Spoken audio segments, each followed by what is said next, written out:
Hey guys, welcome back to some Guild of Guardians. Today's video, we're going to be looking at the new guild boss that is up. And overall, a majority of guilds have started crafting their first artifact. We're going to have to see exactly when that comes out. Now, we still have a very big cooldown to forging this artifact itself. You can see right here, we have 26 hours. So with the donations from tomorrow, this artifact should be crafted tomorrow. Don't know exactly the impact that we're going to see with this artifact, but I'm sure it's going to be pretty big considering you get HP damage and then the damage reflect. This was the one that a lot of players had questions on, is if you are able to reflect a lot of the damage that the bosses are doing. And of course, Guardian slots, I don't know if it's going to be equipped or used on specific Guardians, is being able to reflect the damage that is being done means you're putting more damage out overall. Again, we're going to have to see exactly what this looks like.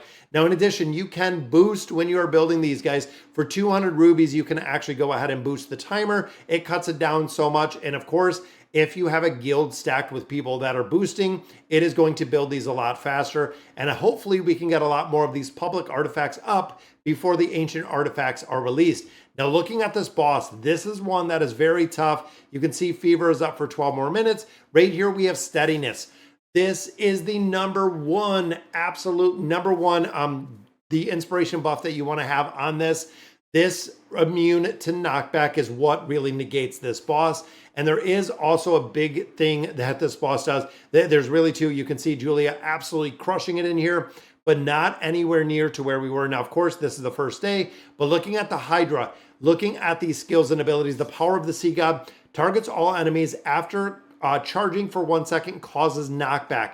This is the reason why when this gets rid of knockback, that it negates what happens here, dealing 28% of the max damage and causing stun for 5 seconds. If your guild is not willing to do the guild inspiration to get this specific steadiness buff, you're going to get decimated by this.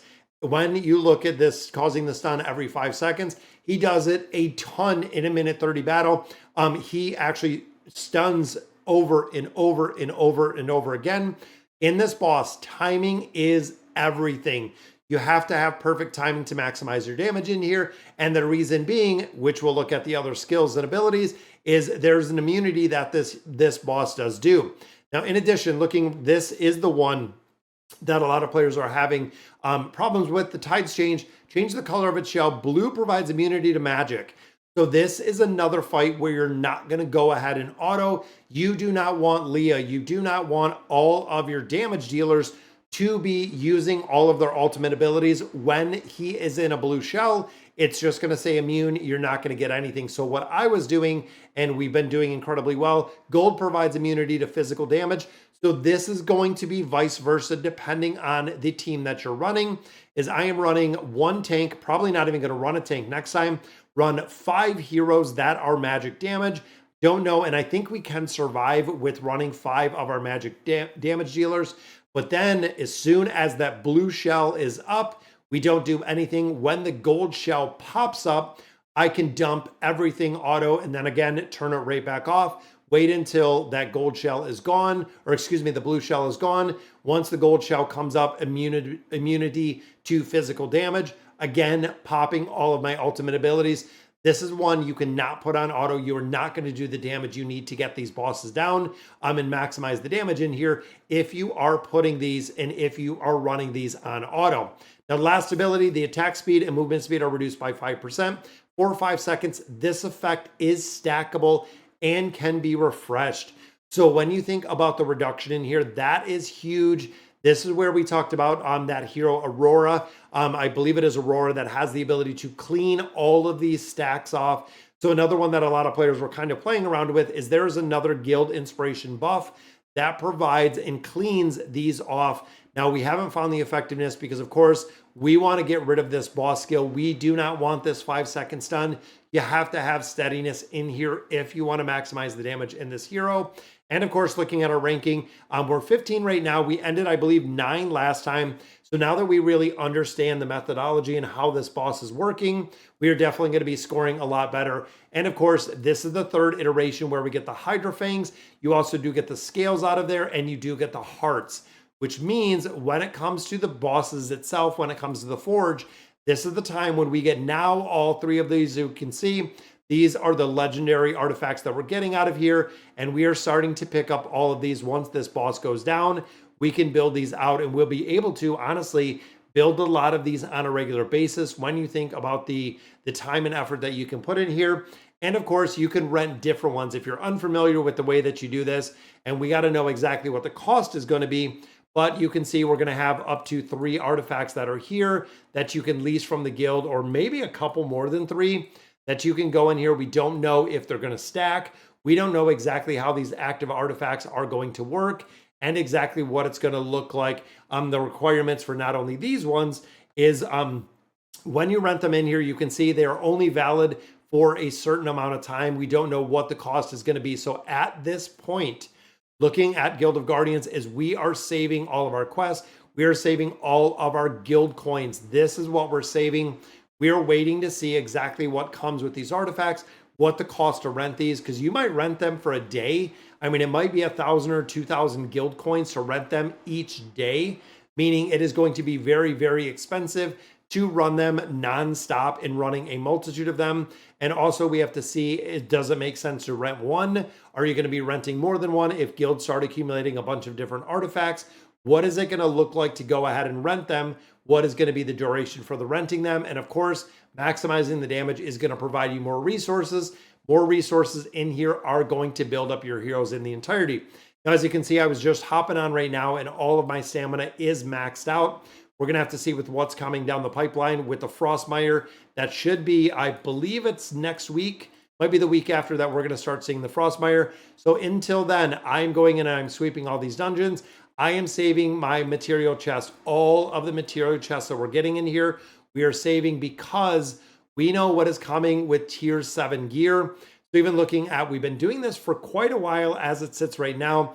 But looking at the inventory in here, we are sitting on 5,000 small material chests. And then even the tiny ones, we have less. But these 5,000 material chests, we're going to have the ability to actually pop all of those open and get to the point of crafting up and building up this tier 7 gear.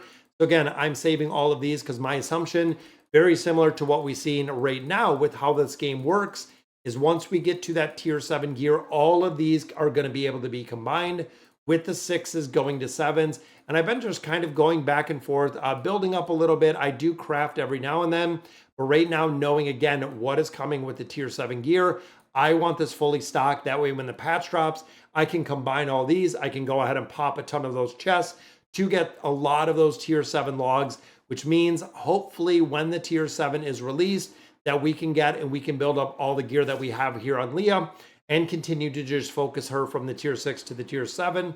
And looking at some of these like the Masterful Wand, this is absolutely what you want to build first. Now, of course, you can see it's not ideal with the build in here, but we do have the Soulless bonus. We also do have 3 on Terra Pierce. I would rather have this on the crit damage rating, which would amplify the damage that Leah is doing. But unfortunately, we didn't get the roll that we wanted on this, and we're starting to build these heroes up a lot further. Now, we also do have, boom, both of our hearts. We needed another 5,000. That's it. And honestly, let me hop in here and do some summons. See if we can get a little bit closer with some of these and see if we can get closer to that 5,000 to actually build her out. Even here, we've been picking these up on a regular basis. So we've been continuing to get these, and this is going to be actually a big move in the right direction. That is 1.5K. But we've been getting those every single day that we're getting all of our guild rewards. We've been recycling those. We've been building up all of these heroes because I want to see if by chance we're going to max her out. And I'm wondering through the summons, even here, guys, we have 187 summoning crystals. These ones, we're just waiting. We know there are 2 new heroes coming to the game. We're going to have to see exactly what that looks like. But if we can get some legendary heroes in here, we can go ahead and sacrifice some of them to get some more. And there we go. There's another copy of Thorit. I believe at this point, we're sitting on, I think, like 3 or 4 copies of Thorit. So unfortunately, not a huge build in there. Ashwin, the exact same. Looking at the heroes that we have built, where we have them at, even there's Anira. There's not going to be a point where I'm really going to build out a lot of those Guardians.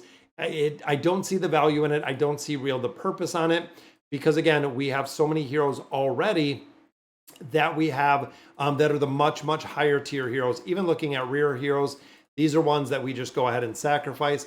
I built out all of these rare heroes already up to the 5-star, used a little bit of resources to get them.